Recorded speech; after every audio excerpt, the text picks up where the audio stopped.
Alrighty, welcome everyone. I'm Teeaboo, and I am here for Kimetsu no Yaiba's Swordsmith Village arc, episode 10, and she's here. Mitsuri Kanroji, the love Hashira, dances, trapezes, flips and flops? I don't know. Whips and Spider-Mans? A little bit. Her way onto the scene.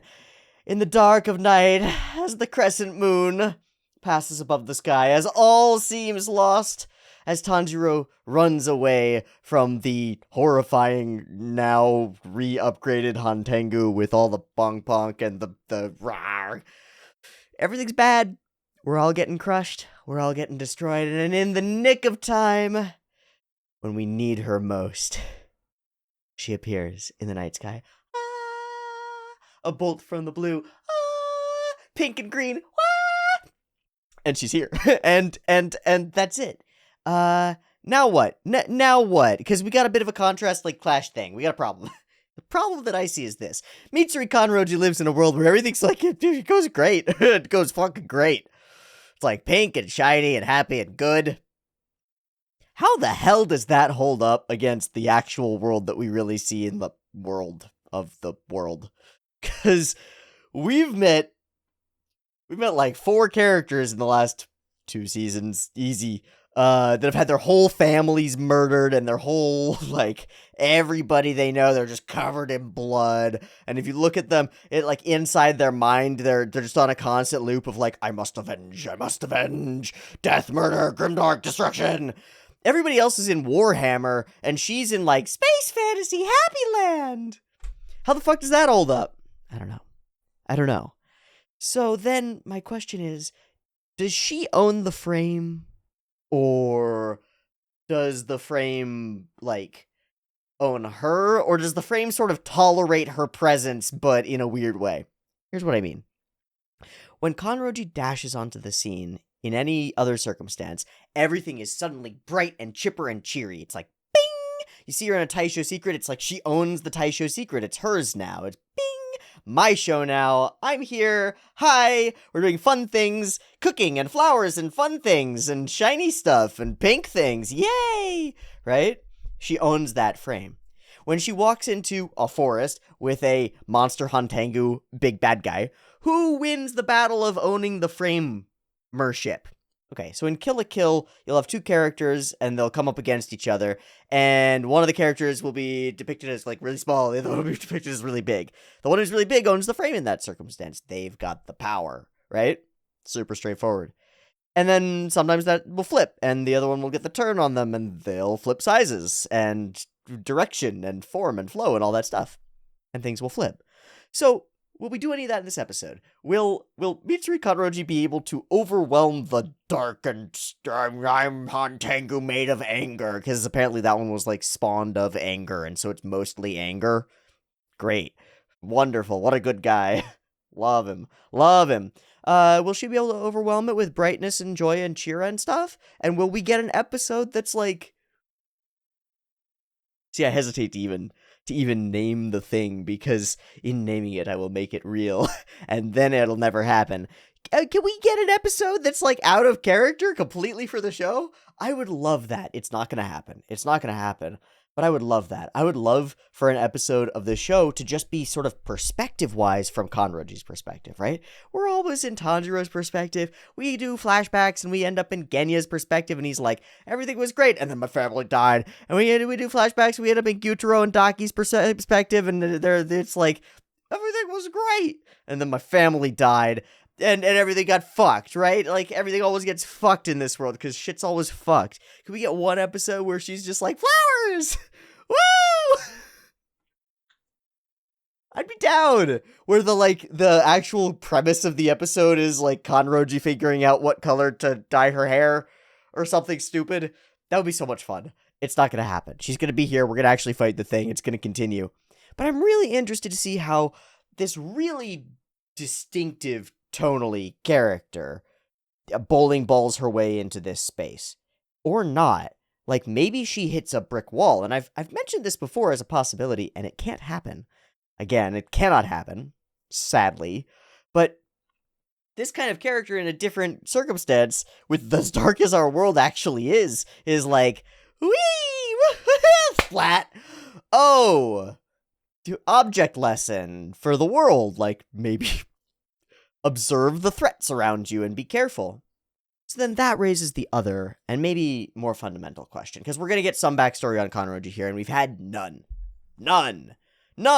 It's almost a joke when a character asked her, like surreptitiously, like, what's actually your deal? Because you can't be like this for real. She was like, I do have a deep secret. The deepest secret of my entire life is I like boys. Ah! Right? So we're memeing it. We know that it's suspicious. There is more to her, right? Like, this is a choice that she's made. Her positivity is not just innate. Probably. But then again, I have met a couple of people who I really can't pretend that I have any evidence that makes me think that they are anything but purely on, like, I've got something in my brain chemistry that's a little bit messed up, and it pushes me toward the side of a little bit dark and a little bit like, you know? Okay, they might be pushed in the other direction. I've met some people who are like that. It's like, wow, you've got tons of the happy juice. Whatever's going on inside your brain sounds great.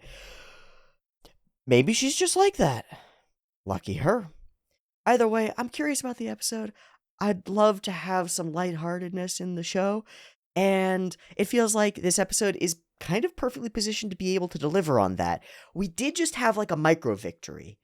Mega victory. We killed a fucking like a moon, an upper moon. Gyoko gone, man. He's gone. He got joinked. Unless there's a weird phase 3 thing going on, but we already pushed him. Ichiro pushed him to phase 2 when he got all snaky, and then he cut his fucking head off. So I think he's gone. I think that's it. Teleportation and vases and stuff notwithstanding. Maybe I'm wrong. That would be cool if I was wrong, but I don't know. So victory is in order, and one of the ways to have a celebration is to have some fun, and we can actually have some fun here. The dynamic that we've got, the Hantengu that we have, is very potential for, like, straight mad funny guy Boketsukome type of comedy with girl name Kanroji with Kanroji, because she can hit him with that, like, I'm here to. The world is good, and he'll be like, everything's darkness. Everything is darkness. She'll be like, no, it's not, and we'll do it in a funnier way, and it'll be good. I don't know what the fuck is gonna happen. But I don't think that we end this fight today in this episode. We've got a double coming up for the finale of the arc, and should be a curious one. It's a double. It's a whole finale. This could just be glue. This could just be a lull to set us up for the next oomph. Sort of if any of you are watching Kome, your boy Kongming with me, which you definitely should. Check it out. It's on the channel and early access on the Patreon and stuff. One of the things that we just talked about in the most recent episode is, and the episode itself did the thing, which is one of my favorite things to do, is when a piece of media explains a thing inside the piece of media and does the thing while it's explaining it inside the piece of media. It's one of the reasons why Scott McCloud's book, Understanding Comics, is so jaw-dropping when you go through it, because it's all a comic about comics that does the things that it's saying it's doing while it's doing them. So when it tells you it's using a particular, like, this is a particular technique that might make you feel this way, it's doing it in the comic frames as it does it. Crazy cool. But the thing that was going on in Kongming, was they were talking about dips and peaks in concerts, in, like, a show, in a performance. You pull the BPM back and let things lull down a little bit in order to build it back up and create tension and drop the bass, right? And you can do the same thing over the course of a show. You can have lulls and peaks, and this episode is perfectly positioned to be a bit of a lull. So I'm not going in expecting pachow, but I am expecting some, like, pachow, pachow, wee, and I'm very into it. If I haven't said so already, Mahou Shoujo is one of my favorite genres. I really, really like it. And the reason for it is core to explaining and understanding the reason that I'm compelled by anime in particular at all. Mahou Shoujo, magical girl shows, are specifically and distinctly positivist always, unless they're satire or parody or something like that. Always indistinctly positivist, and always filled with Aesop's and object lessons, and always aimed at children. And that shit's cool. When it's done well, when it's delivered well. I have magical girl shows themselves are fraught with difficulties, and there's, I think, a really big problem, which is that adults spend very little time watching children's programming. And there are two reasons that this is bad, and I'm just going to present them to you. One is that it's useful shit. It's really useful to continuously reaffirm all the basic stories, not just the more complicated stories. I never said the second one. The second one is that if we never watch the programming that we're going to show to kids, then we're not aware of what we're showing to the kids. And that's a bit of a problem because you just have to look on YouTube at the sort of weird AI-generated happy finger family friends videos and stuff that get millions and millions of views. And you see the problem. Kids are being fed absolute garbage that doesn't have any value, and it'd be really nice if they were being fed stuff that had value. Adults very often start moving toward only the most complicated, darkest, most intriguing stories, and it's just not you don't need to just do that. It's useful to do so, but there's value to be gained again and again and again and again and again from the simple ones too. There's a dragon. I fought the dragon. I got past the dragon. I got the reward, right? There's a bad guy. I talked to the bad guy. The bad guy is actually a hurt person in despair. I reach out and they become my friend. That's the side that the Mahou Shoujo shows hit, and they hit it over and over and over in diverse enough ways that they actually train the little minds and the bigger minds to see the same circumstances. So when you see the kid at school sitting alone, eating their lunch alone, it literally trains people to have the stories built into them that are like, if I go up to that person and talk to them, maybe they'll be my friend and be happy and we can be superheroes together. That's the core story, and it's a good fucking story. I want my kids, when I eventually have them, to know those stories, right? And to be magical kids. That's actually what I want my kids to be if I have them. Every kid I see, I want them to be a magical kid, right? Because what does that do for them? It says, I believe in myself, and I believe that I can help the people around me, and that's probably the best way to accomplish my goals and overcome my obstacles. I believe in compassion and the ability to help others. Oh, yeah, that's good. But also I'm confident in my appearance and my abilities. I'm willing to push toward my goals. All these things are worked into the Aesops of those Mahou Shoujo shows in a way that I don't see in any other media, and I think it's really spectacular. All this to say, I'd really love to see some of that here. If Kanroji ends up being a 2-layer deep character where she is a person who sees the darkness in the world and decides to be bright and cheerful in the face of it, then man, she'll have a fan in me.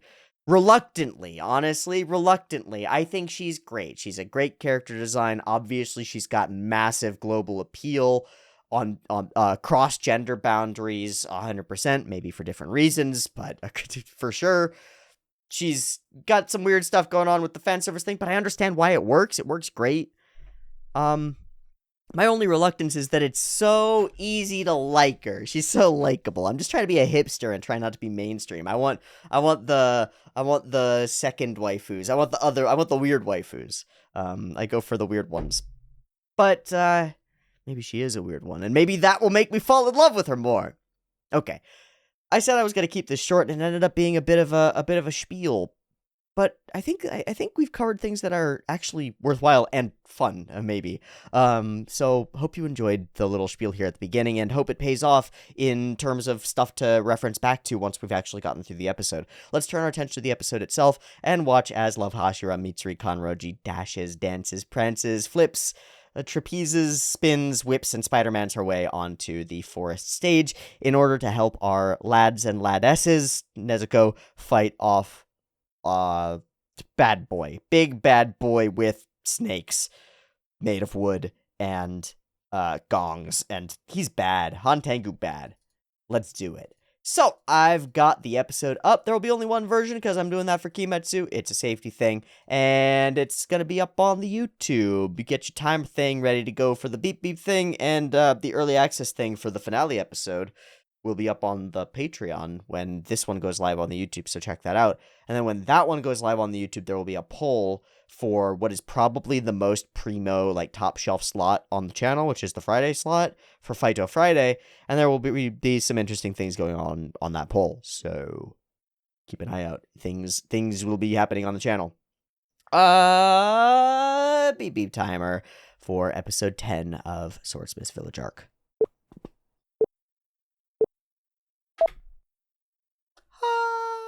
She's here.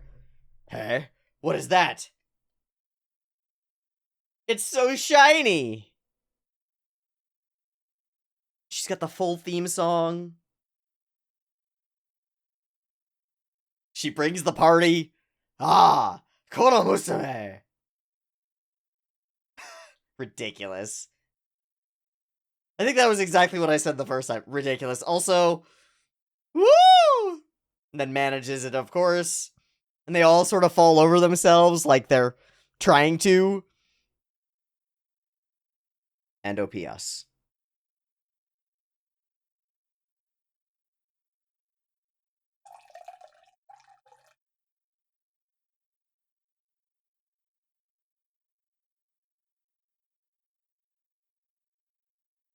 Yummy. I didn't preemptively... I should have brewed this last night, so I actually hot brewed this and iced it down, so it might taste weird.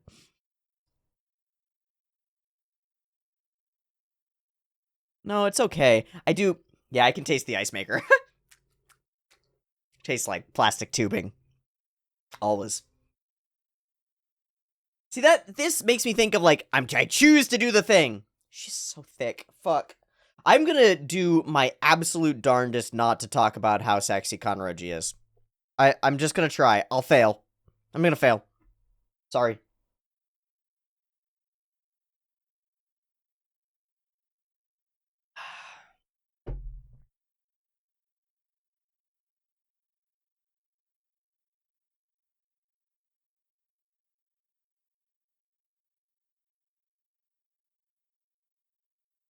So that still has to happen next episode, I think. Tanjiro goes off. Oh, I want to mention, the reason that I was confused about which sword was whose is because of that frame in the episode where Muichiro throws the newly worked katana with the sword, with the waves on it. That's why I was confused. There she is, all pink. Okay, no music. And here we are. This is the exact Poke Tsukome. This is exactly what I was talking about. And it's Muzan. Daddy? Oh, you found a love? Oh, no, okay.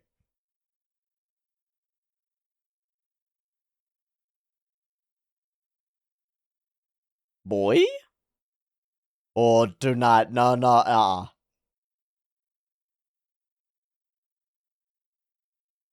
So far, we are in her head, and I'm into it.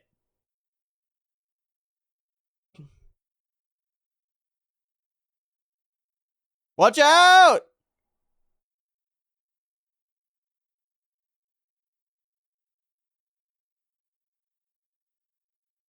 What? Oh. Okay. How did she cut through lightning? How did she cut through lightning? Okay, that was cool. Yeah, because they don't. It's actually a rhythmic gymnastics ribbon is what it is. Yeah. It's a rhythmic gymnastics ribbon. Flonkety Kong. And her music pops back in. This is actually about Hoshojo! That is actually what we're doing here. What the fuck? He's gotta be running out of heads, right? He just gave her... She just gave him... Okay. A spell? You have spells? Oh.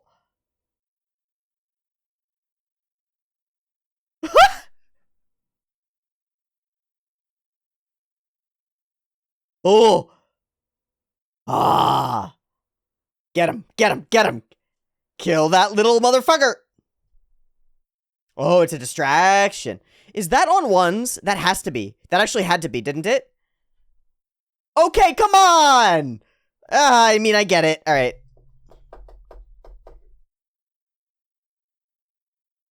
Oh, that was lovely. Oh, that was lovely. Okay, cool. Whoa, whoa, whoa.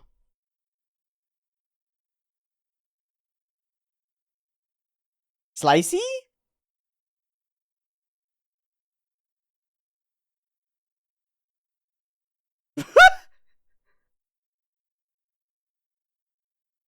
Whomped?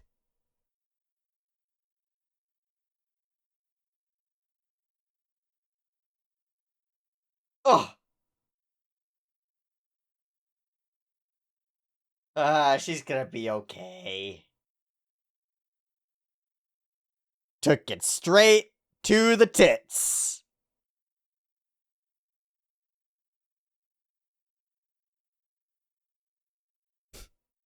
Framing, got.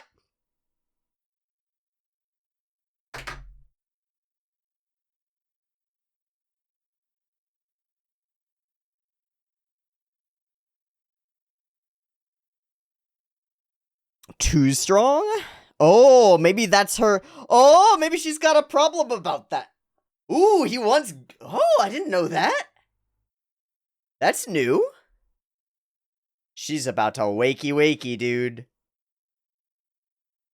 Flash. Oh, flashback? Now? Okay. Were you rejected all the time because you're too strong? That was in the Taisho secret. It was like, you're too strong and nobody will ever like you. Oh, here's the bridge.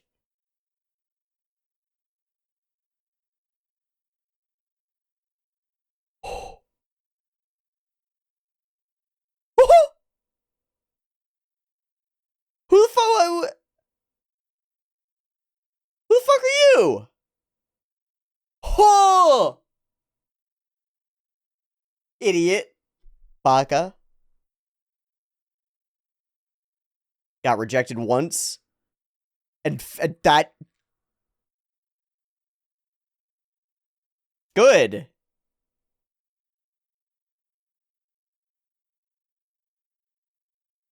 Oh, is that a sister? Or is that her?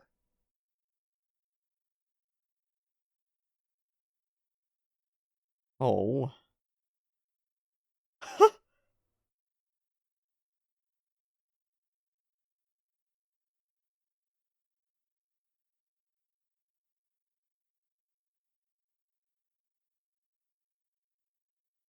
Hmm.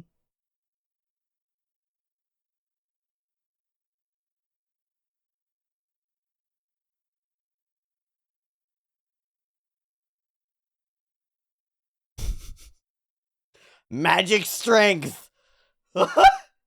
I'm helping. Clunk. Oh my god. Dear.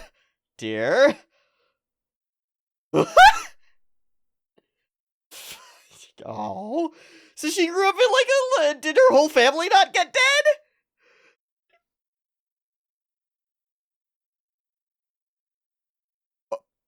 Okay. She's just the best.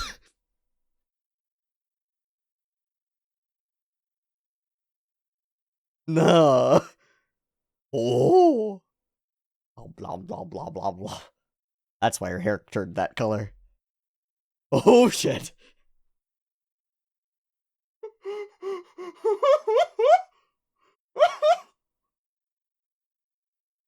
Ridiculous. Awesome.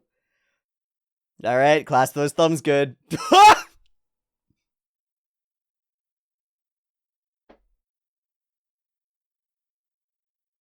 Yeah. Yeah, there's like an actual anomaly going on. Can we get a density scan?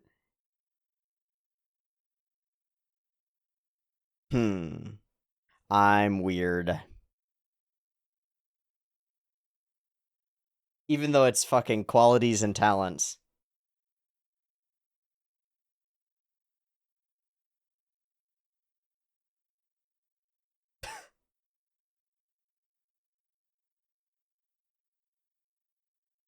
I don't want to stay at home forever, though. Whoa.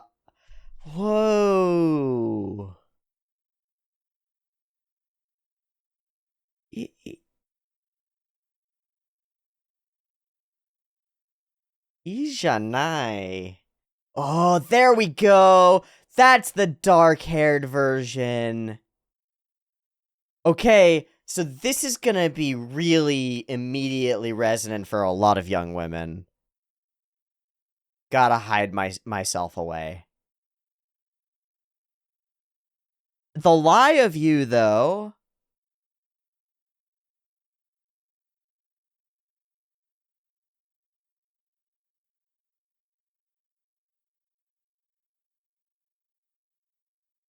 Fuck. Damn, dude. Go. Yeah, fuck that.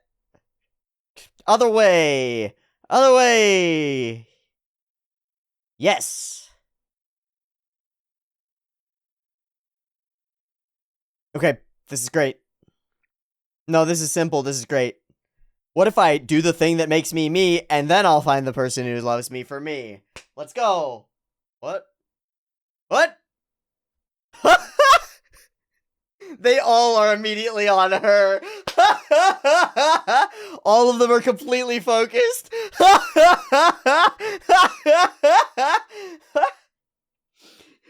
the most important. She's the most important. We can all die. We can all die.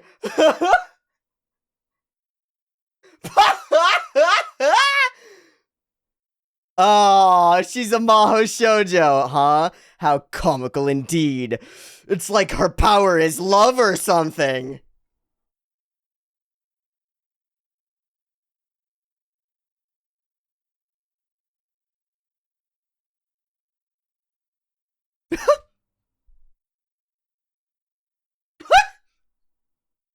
Just full protection from the thing. Yeah, okay.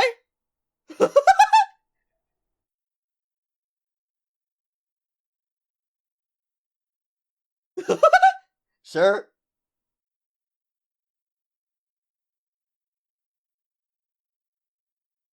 Is that it? We're at halfway. What the fuck?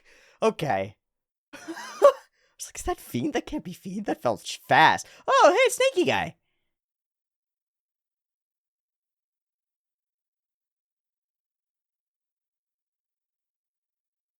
Yeah, you're like perfect for this job, actually. You're gonna make waves, Mitsuri. Hell yeah! Yeah!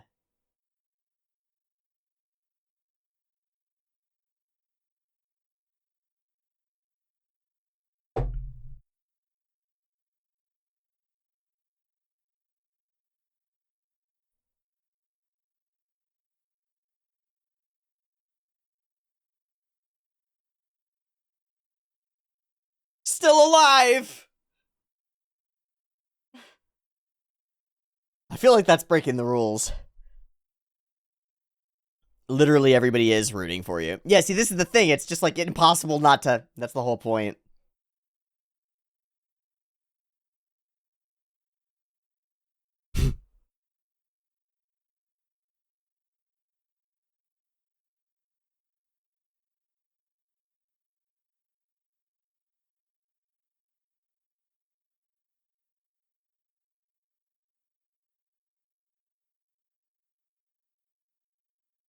Purpose. Reason for being that aligns with your actual talents. Hey. Ha ha ha ha!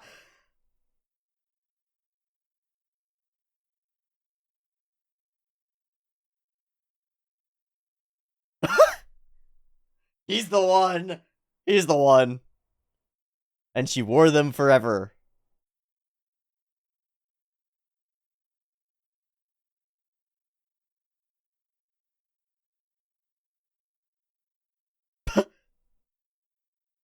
He's the one. He's the one.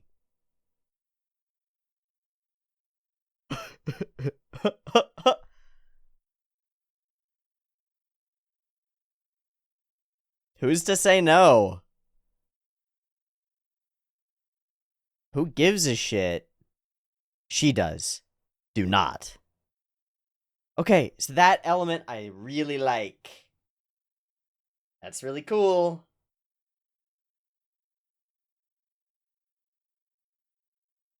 No holding back.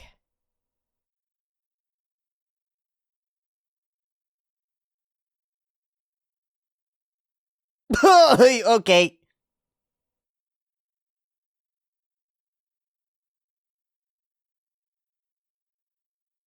Go after the main body. Oh my god. Oh, it's like Bisky.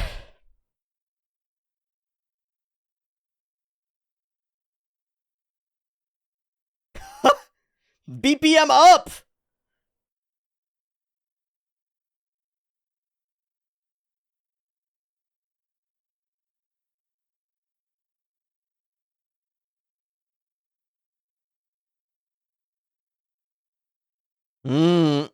Don't let him go there. Protecting them is important too.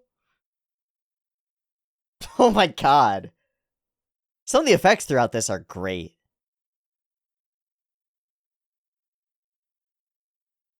And we get a bit of another side. Everything's on beat. Very fun.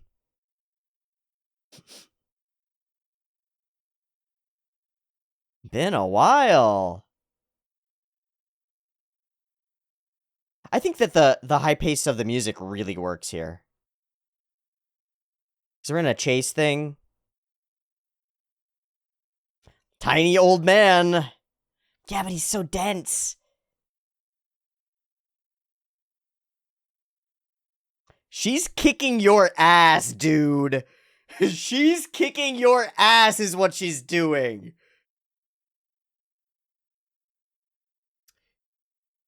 Also, what? Well, yeah, that's true. It does, actually.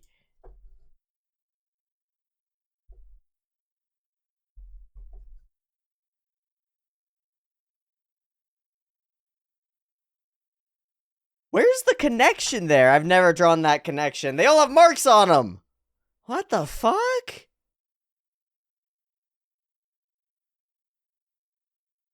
She's not that human, man.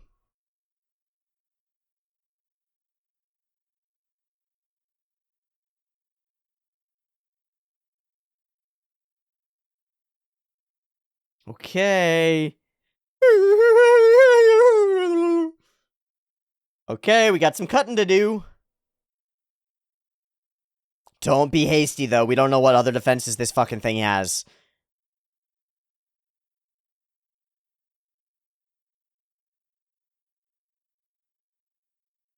Whomp and Willow.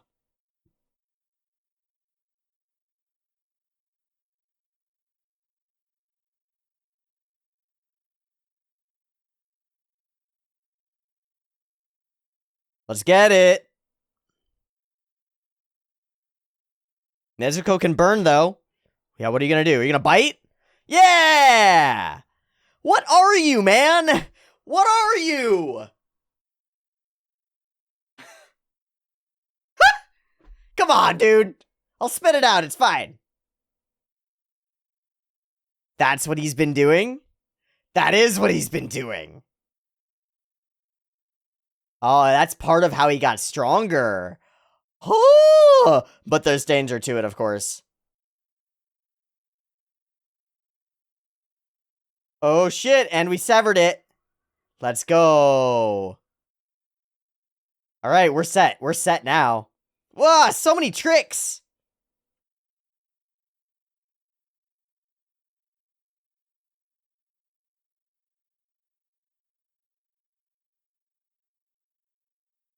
Nice.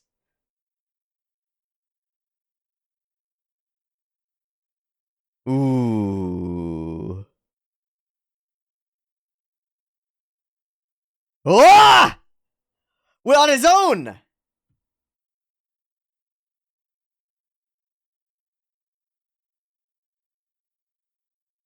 Rip it apart. What's inside? It's a Kinder Egg! Crack it open! Find out what kind of toy you got. What's gonna go wrong? We've held on this before. It's not there. Shit! Little stupid runner! Son of a bitch. Little son of a... No!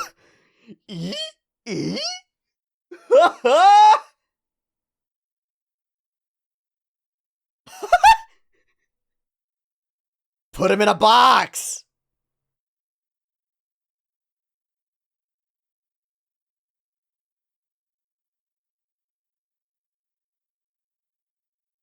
Uh-oh. Back in the day. Oh, you were almost beheaded, eh?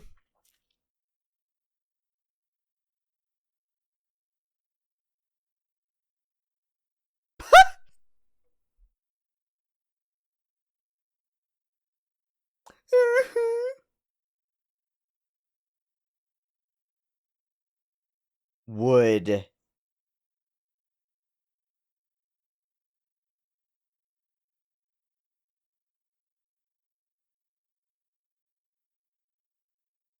You alright there, buddy?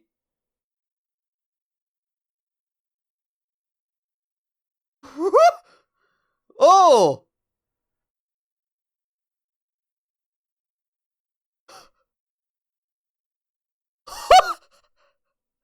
Stay!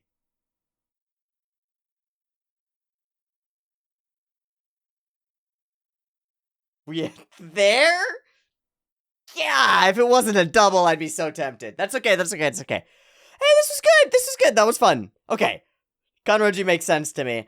And it's real vague. It ends up being real vague, but it doesn't matter because you can attach emotional allegories to her particular form of struggle that resonate heavily, especially with attractive young women. Yeah, I could see this. I'm not the target audience for Kanroji. Well, I am for one aspect of her, which is her sex appeal, and I am for another aspect of her, which is her positivity, because those both appeal to me. But I'm not... She's important to a lot of people in a way that she will never be to me. And I need to respect that.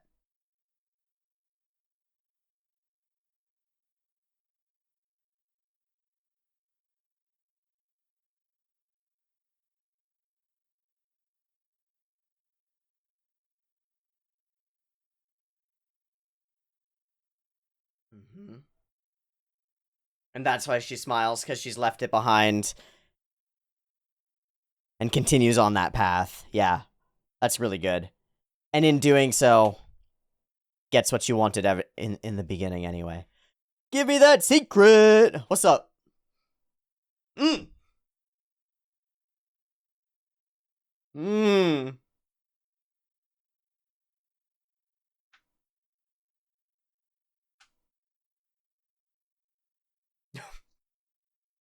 was wondering about that. Does make sense. Probably not. Magic. Oh, that's not true.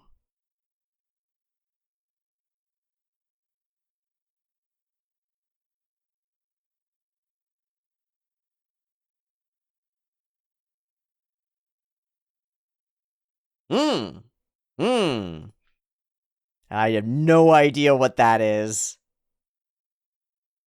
So dane. Okay, a connected bond and first daybreak. Light is good. Light means dead demons. Unless they can, like, hide in the tree or something and bark up or whatever. But means dead demons. That's good. We got a time limit. This episode was super fun. I think that all the Kanroji fights are really bombastic and very fun. I really like the music choice. The bouncy track that goes along with it does an immense amount to do what I had hoped it would do, which is change that tonal vibe of the show. We hit a middle ground between, in terms of the question that I asked at the beginning of who will own the frame here. We hit a middle ground. The answer is mostly Kanroji. Pretty much throughout the first half of the episode, mostly owns the frame. The second half of the episode is a little bit more mixed. And it's more in it's more in frame of reality, but it's deeply pervaded by her, and I think that's demonstrated well by the music shift, which again it's Kanroji's theme all throughout. I'm calling it Kanroji's theme. I don't know if it actually is, but it's being used as such. So her theme all throughout dominates the episode all the way through. The episode, I understand the character now. I think I get it a little bit more than I did, and I think I get her broad appeal a little bit more than I did. I still have, God, so spend 30 seconds on it. Every time she does a flip in a way that, like, shows her parts, and then we very explicitly show her parts without showing her parts by having things block the thing, and it's not, like, for humor or anything like that. I just don't, I don't get it. I don't know. I do get it, though, because it's doing exactly what you know that it's doing and what I know that it's doing. It's doing the fan service and also keeping the character pure. And I don't love it. Especially in an episode that's about owning who you are, right? And owning yourself. It doesn't, it clashes. That element in the back of my mind clashes.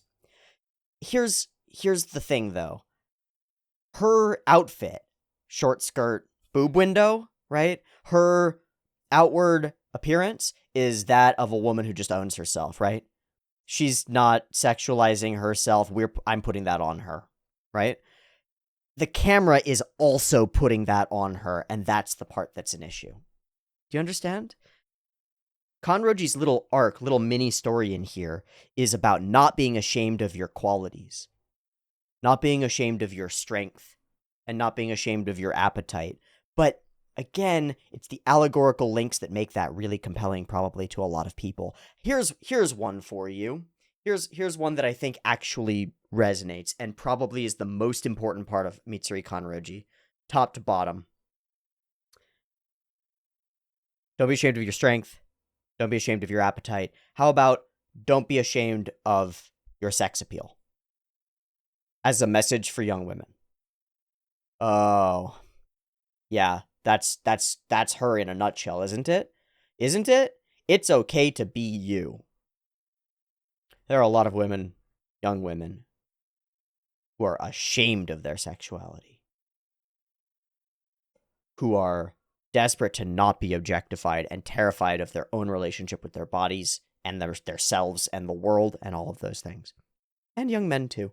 But Kanroji hits this beat for young women. I'm supposed to be a particular kind of marriage style appealing, right? That's her story. I'm supposed to be a particular kind of marriage style appealing, despite having everything in my life be pretty proper. I've got a supportive set of parents and family who really loves me, and they're not pushing her to be married. No, Kanroji, you can stay here or just stay home. It's fine. But she feels this obligation from society to do the thing that everybody does. And she feels like she's missing out if she doesn't. But I'm weird, though. I'm different from the other girls. Well, every girl's different from the other girls. But there's our key, right? She's got this obligation towards society. She feels weird about it. And eventually chooses to follow herself, follow her actual goals, and to do things that align with her talents and desires in a real and legitimate way, to refuse to live a lie. And in doing so, the story says very clearly and very explicitly that she actually ends up finding the types of people that she needs around her and ends up instilling within them the love that she's looking for. It's already, like, happening. And we get the whole sequence with the snaky Hashira, and that guy's the guy. That's the guy. That's him. That's the one, man. Now, I don't know if he's the one for you. He's a weird dude with a snake, but hey, you're a weird chick with green hair, so maybe you should get it on. Maybe you should see how it goes. You bubbly and charismatic and forward and extroverted meets his dark and broody, and that seems like a ship made in heaven to me. So that's what she's here for, isn't it? She's here to be positive, and she's here to be a maho shoujo, but her key variety, her brand, her color scheme, her variant of maho shoujo is the person who's not sure about following their own extraordinary talents. who's continuously uncertain about the things that make her the best, right? Because the strength and the appetite and those things, they're amusing, and we find them very charming as an audience. And they're written to be very charming, right? And so every time that she's freaking out about them and is like, oh God, will anybody, that's so weird, she's just rehashing a trauma that she got from one asshole with stupid glasses. And it doesn't make any sense to any of us, because we're like, Mitsuri, what the fuck? Look in the mirror. Can you see yourself? And the answer is no. No, she cannot. No, she cannot. And the same is true for millions, especially of women. Okay. So we kind of did a writing here. And I'm coming around to the episode in a serious way. It's really simple. And that's actually the value of it. It's like, I mentioned it earlier. I mentioned Scott McCloud's Understanding Comics earlier. One of the concepts that he comes up with is the masking effect, and it is detailed environments plus lack of detail in the humanoids lets you impose yourself in and relate to the character more visually. What about narratively? I think it happens narratively too. If you get a detailed history biography of a character, you separate that character from yourself. You know who they are, right? You know who they are. They're a different person from you. Tanjiro's not me. He's a dude who, like, woodcutter, all these things, yada yada. But even Tanjiro, he's pretty vague in his backstory, right? And the purpose of that, I think it's purposeful. The purpose of that is that vague backstory gives you room to insert yourself. And the same goes for Kanroji. Her actual struggle is relatively vague. It's like, I'm not good enough for society, even though my family says that I am. It's not hyper detailed, and neither is the answer to it. That's like, I'll be myself, and fuck ya, fuck you, and I'm gonna find the one who will love me, and it'll work out. But I'm not gonna do it as a liar, and I'm gonna do it as me, and I'm gonna wear what I want. All right, yeah, reasonable, pretty reasonable, good shit. And pretty vague. So, if your circumstance is 10% different from Kanroji's, you don't feel like it's very different from Kanroji's. You're like, Kanroji's me! And if it's like 40% different from Kanroji, you're like, that doesn't feel that different from Kanroji. You're like, Kanroji's pretty close to me. And if you're 100% different from Kanroji, like I am, or 90%, whatever, you can look at that and be like, Kanroji's not like me, but I think I get it. And that's the value of a simple story. And that's the value of magical girl stories, too. Simple stories. I'm coming around to the episode even more! Yeah, okay. Alright, yeah, okay. Cool. Let's go for a skim. Skim. She's here! Man, we really do hit all the shot composition beats, though. This little back and forth between the characters is exactly what I was talking about, where she hits him with this, like, happy-go-lucky attitude, and he's like, how dare you, and there's a little bit of humor to that, and she's like, what? Perfect, it's great. Every time. Framing. It's not there. But I'm also, I don't know. Alright, boom, and we love breathing, and slices through the lightning. And she's really here. This spin was really great. Very figure skatery. So, Kanroji's style and movement, it's based off of rhythmic gymnasts mostly, but also figure skaters, I think, given that and a couple of other moments. It's really cool. I think rhythmic gymnasts have spent a long time coming up with every way that you can move a ribbon around your body in an interesting form. So if you study those for a while and then learn to animate them, hard task, you end up with something pretty freaking cool. And it is pretty freaking cool and pretty compelling. And she stances up, and it's pretty cutesy here. It's gonna shift by the end of the episode to this point where she, like, takes a stance, right? That's also something that I find happens in Mahou Shoujo pretty frequently, at least in Pretty Cure, is you get sort of, yeah, we're cutesy, we're having fun. You fucked with my friends. How dare you? Like, that righteousness hits sometimes in a way that you sometimes don't expect. And Kanroji has the righteousness that hits sometimes.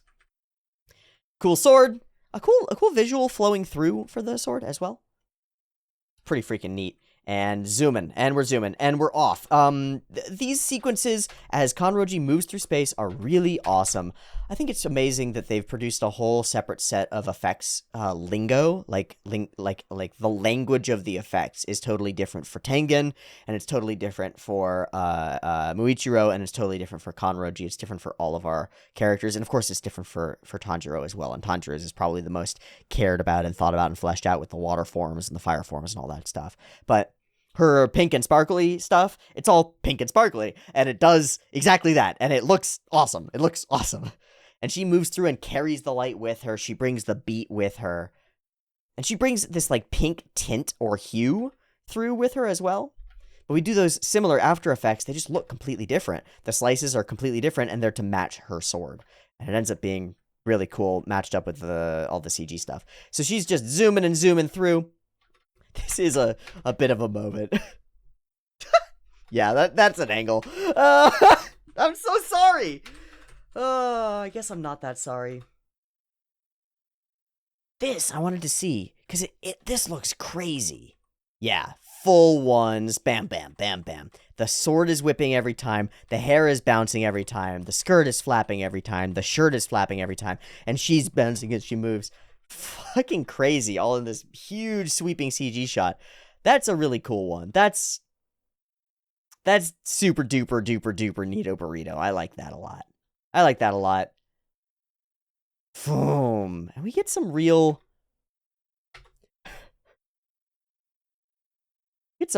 momentum and some real oomph to some of these shots. Like, that becomes this spiraling, sort of whippy, moving light show itself. Big, kind of reminiscent of the Rengoku spiral flame, but it's its own language as well. She's bursting through, and it's here where we start to see that, like, her eyes cut through the glare, and she's, like, focused. And this is not just yay, which is really good.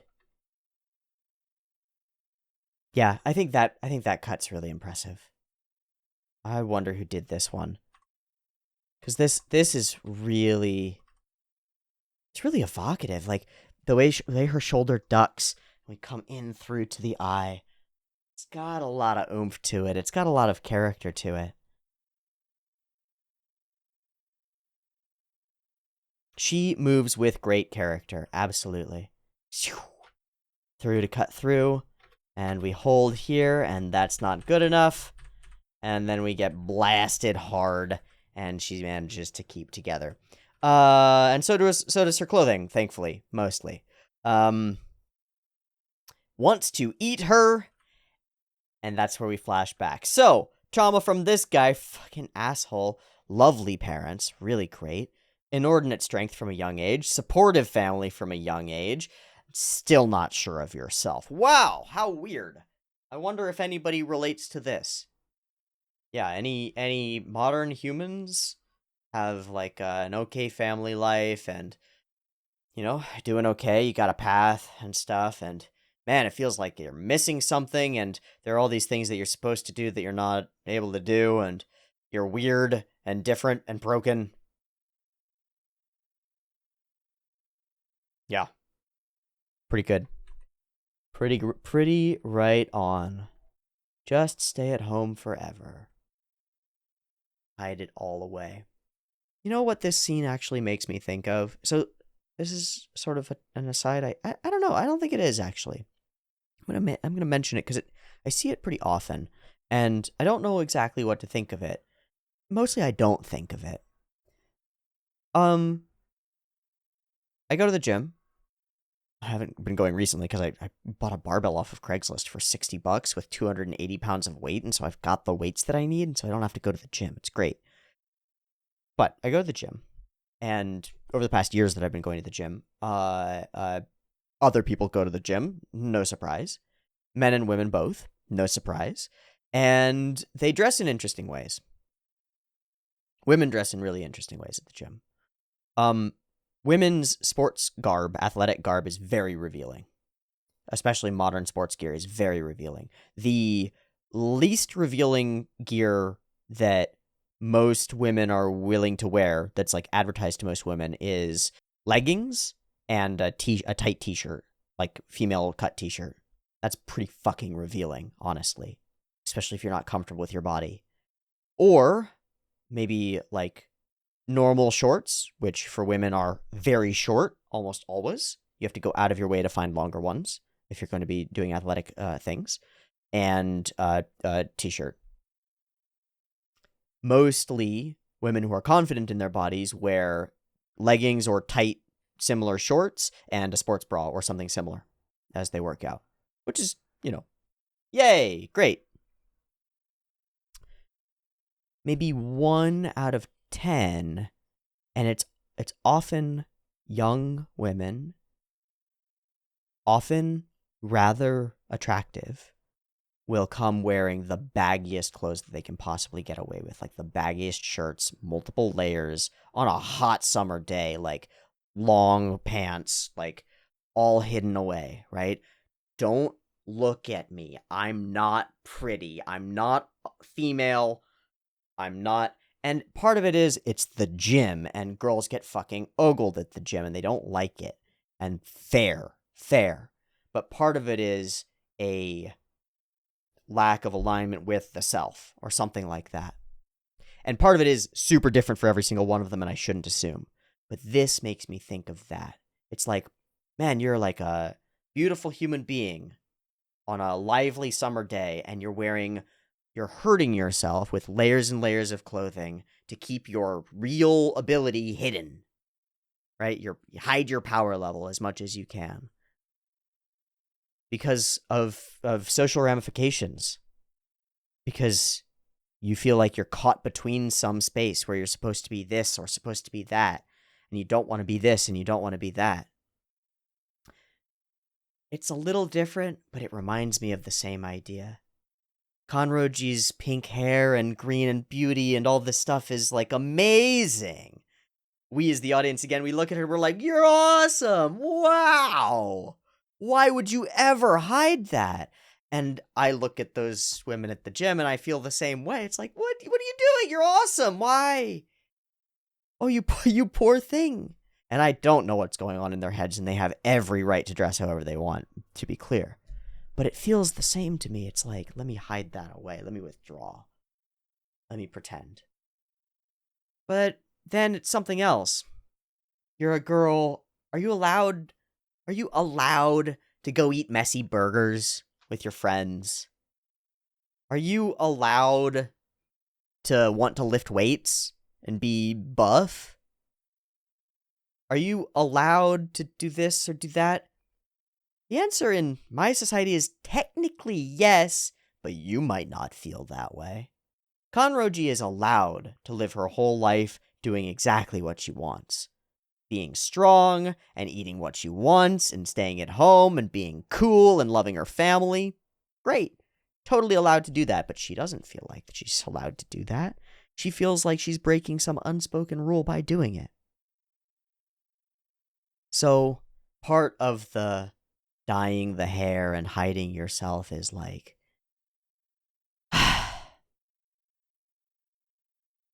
all the things that I actually care about and the hobbies that I like, I don't like those. All the music that I actually like, I don't like those. All the weird shows and anime that I like, I don't like those. I like the shows that are popular right now. I like what my friends like. I dress the way that my friends dress. I'm doing the things that my friends are doing. I'm going to school to do this. I'm going for this job. Man. And all of it is built for somebody else. Somebody who doesn't even exist, really. The social unity or whatever. Pfft, fuck that. You know what makes a really unappealing match? At least for me. I'm weird, so take this with a grain of salt. Boring people who are just like all the other people. Same fucking makeup, same fucking nails, bags, car, house, job, life, ideas, same shit all the time. Oh, you like The Office? Neat. Good for you. I'd kill for a weirdo who eats Sakura mochi by the truckload and lifts gigantic things. A little bit of weird actually helps you find other people. It's like being an ion. You're not going to find another ion unless you're actually charged in one direction or another. Once you're balanced in your charge, you're kind of useless to everybody. You're already set. Kind of need to be a little fucking crazy. A little weird. How else are you going to stand out and catch the attention of a person who's maybe also weird? You know? Because that's kind of what you probably want. There are plenty of actually boring people. Let them take the boring people lives. There are plenty of boring people lives for them to take. Let them have them. Fuck that. Fuck that. If you got a shot at being a non-boring person, and you feel like society should pressure you into, actually, no, that boring life sounds good. That boring husband and that boring living and that boring dress and shit, that sounds good. Fuck that. There are enough boring people. Seriously, like an overload of them. Way too many boring people. Way too many. Don't. The worst thing you can do is try to be one of them. All of them are trying to be out of that pool in the first place. You're already out of it.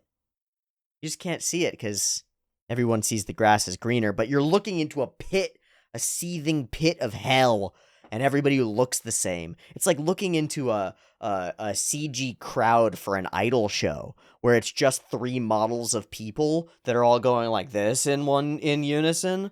Fuck that.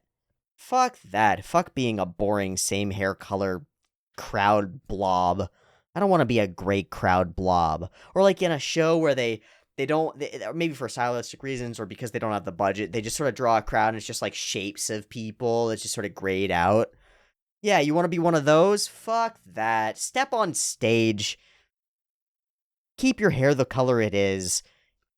Wear a shirt with a boob window and a short skirt with thigh highs if you want to. I don't give a fuck. But go do the thing that you're actually good at and want to do. Society doesn't lay on your deathbed. Nobody does. You do. Society doesn't lay on your deathbed and wish for it, and go, wow, I'm so glad that I followed the rules and conformed. Fuck that. So I'm so glad for Kanroji that she hits this moment and feels her gut sinking out of her. Oh, wait, I'm making a mistake. And she is. And this is a perfect, boring life for some other girl.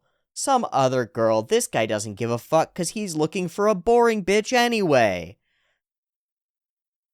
So, it doesn't matter that it's you. And then the question of it doesn't even get answered, because the important question is, could a person like me be accepted and loved? And you're never going to get an answer for that if you don't show who you are. And so you'll never feel like it's been answered, and you'll never feel like you've been accepted or loved. Great. Cut to 20 years later, you still feel like shit and not accepted and not loved, but you've checked off all the boxes.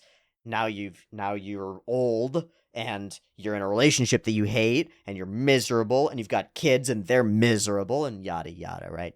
Good thing that it happens here. Isn't there something that I can do? Some way that I can help others while being me? Does this mean that there's no place in this world for me as I am? And she says, no, there has to be some way. This isn't right. This isn't right. There has to be some way. And the answer that she comes to is, instead of chasing an end game, instead of being goal-oriented, I'll be being-oriented, process-oriented. Instead of pointing toward marriage's goal, I'll say being me is the goal, and if the guy who wants to marry me and is the right one comes along, that'll be great. Process. I fucking love this. I fucking love this. It goes so well with everything that we talked about throughout the rest of the season about not being able to see the goal line, right? Kanroji doesn't have a dude in mind. She doesn't have a specific target, right? She's not focused on a particular thing. Kanroji has this broad spectrum goal that's like, it's not even get married. It's fulfill my need for social, like, confirmation. Something like that. Social validation. And her route to it is unclear. And so her route to it ends up being, I'll validate myself first. After all, I am a part of society and the most important part of society to myself. So I'll validate myself first. I'm okay the way I am, and I'm going to keep being the way that I am, and we'll see how it goes. And look how it goes! That's the answer in the episode. I will make this choice, and we cut 2 years later, and the choice pays off. How? Not in the way that you expected. But with 3 characters rushing across a battlefield to tackle you out of the way of an oncoming attack, because every single one of them will put their lives before you because they fucking love you. Because they fucking love you. Isn't there anywhere I could go where I could be respected for being me? Right here, babe. You found it. Good shit. Picture perfect. I know! We have to protect her! She's the one! Hup, hup, hup, hup. How comical. Yeah, and it is. It is comical. It is silly. It is silly, but man, wow, what power there is in having a person who believes in herself. Someone who has said, I don't need your validation. I'm me, and I'm going to keep doing it. But then, once that actually strikes, once she actually hears that, once it hits her inside, she levels up even further. We meet, yeah, right. On the flip side, Kage being like, "Wow, you're the best. Hell yeah. You want a job? Come here. We got jobs. Absolutely got jobs for you." Take pride in your own strength, and remember that all those who speak ill of you are afraid of you and envious. So, to bring it back home to where I think this fits, where I think it actually hits hard, and why I think that Mitsuri transcends being a service-y style character, or even being oriented or related toward the male shonen audience, but actually has significant appeal to the female audience. She doesn't believe in herself, specifically in the things that make her special, unique, and awesome, and cool, and attractive. Like a girl ashamed of her sex characteristics, or of her strengths, or of her how about of her elements that might be perceived as traditionally masculine, like intellect, or physical ability, or physical strength, or sturdiness, or lack of emotionality, whatever they are for that viewer, that audience member.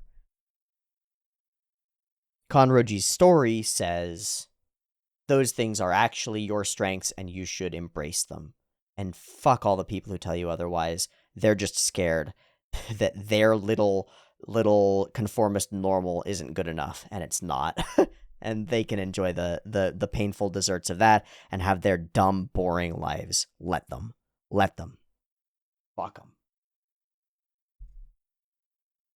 And she does it as well. It's not just an act, it's in practice.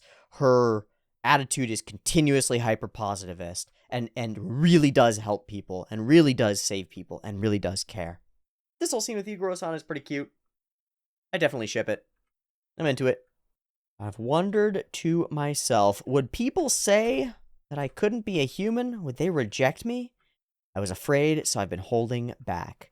They said that, and so here we go. And she's off and zooming, and it's freaking awesome. Just leave it to me. I'm gonna protect you all. We've got that edge to her features now. The literally angles are appearing in her otherwise more soft features. The shadows in her eyebrows become more angular and more sharp and more angular and more dynamic and more angled, more diagonal across frame.